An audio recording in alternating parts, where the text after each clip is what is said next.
In the New York Democratic debate, Hillary and Bernie discussed the issue of Israel-Palestine, and Hillary refused to call the most recent Gaza incursion disproportionate. Let's talk about the U.S. relationship with Israel. Senator Sanders, you maintain that Israel's response in Gaza in 2014 was, quote, disproportionate and led to the unnecessary loss of innocent life. What do you say to those who believe that Israel has a right to defend itself as it sees fit? Well, as somebody who spent many months of my life when I was a kid in Israel, who has family in Israel, of course Israel has a right not only to defend themselves, but to live in peace and security without fear of terrorist attack. That is not a debate. But what you just read, yeah, I do believe that. Israel was subjected to terrorist attacks, has every right in the world to destroy terrorism. But we had in the Gaza area, not a very large area, some 10,000 civilians who were wounded and some 1,500 who were killed. Now, if you're asking me, not just me, but countries all over the world, was that a disproportionate attack? The answer is, I believe it was. And let me say something else.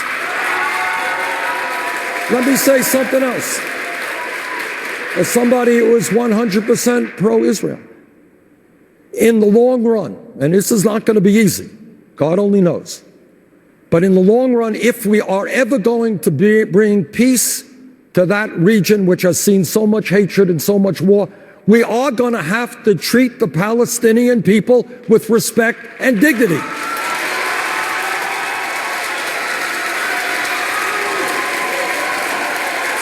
So what is not to say that right now in Gaza, unemployment is somewhere around 40%. You got a lot of that area continuous. It hasn't been rebuilt. Decimated, houses decimated, healthcare decimated, schools decimated. I believe the United States and the rest of the world have got to work together to help the Palestinian people. That does not make me anti-Israel. That paves the way, I think, Thank you, Senator. for an approach that works in the Middle East. You. And you evaded the answer. You evaded the question. The question is not, does Israel have a right to respond? Not, does Israel have a right to go after terrorists and destroy terrorism? That's not the debate. Was their response disproportionate? I believe that it was. You have not answered that. Well, I will certainly be willing to answer it. I think I did answer it by saying that, of course, there have to be precautions taken, but even the most independent analyst will say the way that Hamas places its weapons, the way that it often has its fighters in civilian garb, it is terrible. I'm not saying it's anything other than terrible, but it would be great. Remember, Israel left Gaza. They took out all the Israelis. They turned the keys over to the Palestinian people. And what happened? Hamas took over Gaza. So instead of having a thriving economy with the kind of opportunities that the children of the Palestinians deserve, we have a terrorist haven that is getting more and more rockets shipped in from Iran and elsewhere. Senator. Asked to call the actions of Netanyahu's Likud government disproportionate, Hillary Clinton deflects, pivots, and calls Gaza a terrorist haven. Okay, see, this is tribalism at its peak. I mean, this is... I can't answer a super direct, super simple question. Hey, was it disproportionate? Here's the way you answer that. Yeah, it was disproportionate. She couldn't do it. She couldn't bring herself to do it. So what do you have to do? Deflect Hamas bad. Gaza terrorist haven. Palestinians don't want to negotiate. Something. You really think she's going to be a fair arbiter and a good negotiator and a broker in a peace deal in Israel-Palestine? She has no interest in it. I think her position is the same as Netanyahu's. I mean, she's written fawning articles about how I will restore our unbreakable bond with Israel and specifically with Benjamin Netanyahu. well, then you're saying the status quo is fine. I'm totally in favor of what Netanyahu's doing. I'm totally in favor of what Israel's doing. Keep it exactly like this, and hey, their side is okay, so our side is okay, so yippee skippy. Well, then Hillary, call it what it is. You may say, oh my God, I'm a Democrat, and I'm a progressive, and I'm on the left in the United States of America, and that's questionable in and of itself. But in Israeli politics, you're a strident and deep right-winger. Just call it what it is. I want liberalism, I want progressivism everywhere except in Israel, in which case I'm all of a sudden a right-winger and I'm not interested in a two-state deal.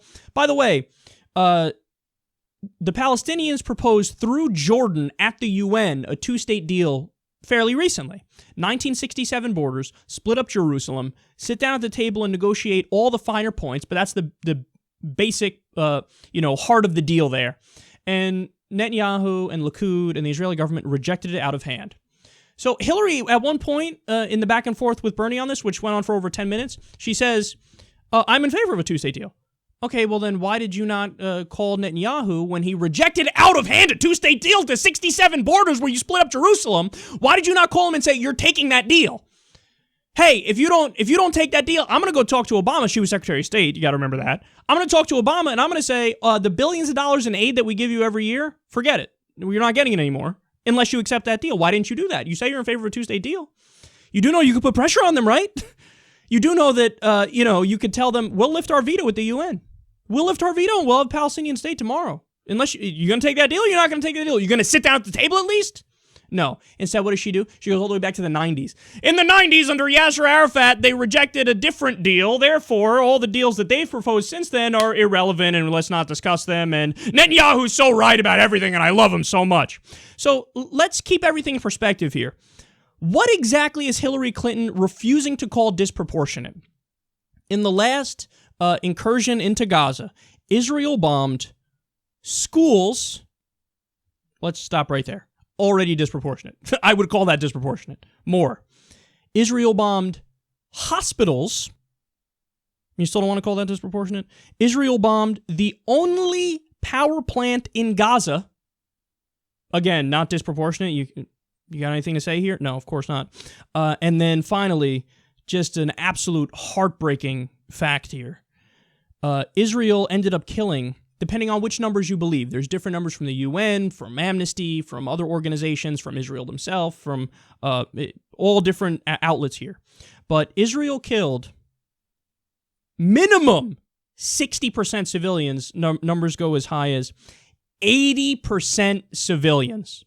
So all the bombing that they did, all the attacks that they did, 60 to 80% of the people killed were civilians. If you don't call that disproportionate, your moral compass is broken. It's just broken. You just say, hey, do I care about the Palestinians as much as I care about the Israelis? I just don't. So I won't even call that disproportionate. Imagine the situation were reversed. And it was the Palestinians who killed 60 to 80% civilians in Israel. What would Hillary's response be? Would she call that disproportionate? I think she'd be a little more biting in her criticism than that. And of course, some words that Hillary did not say in the entire over 10-minute debate on Israel-Palestine. Occupation. Curiously, discussing the issue of Israel-Palestine, she forgot to mention occupation, like that's a thing. No, that's irrelevant, doesn't count. Apartheid, again, that wasn't mentioned. Settlements, the word settlements, or just settlers, taking more and more land in the West Bank from the Palestinians. And of course, international law was not mentioned. That, the settlements that Israel's building is illegal under international law.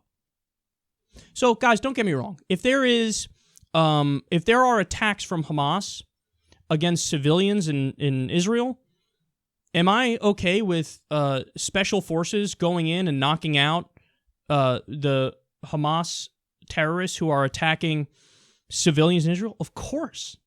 Yeah, of course. But am I going to defend in any way doing a fucking bombing orgy where you kill 60 to 80% civilians, you hit hospitals, schools, and a power plant? No! And if you do defend that, you're just a bad person.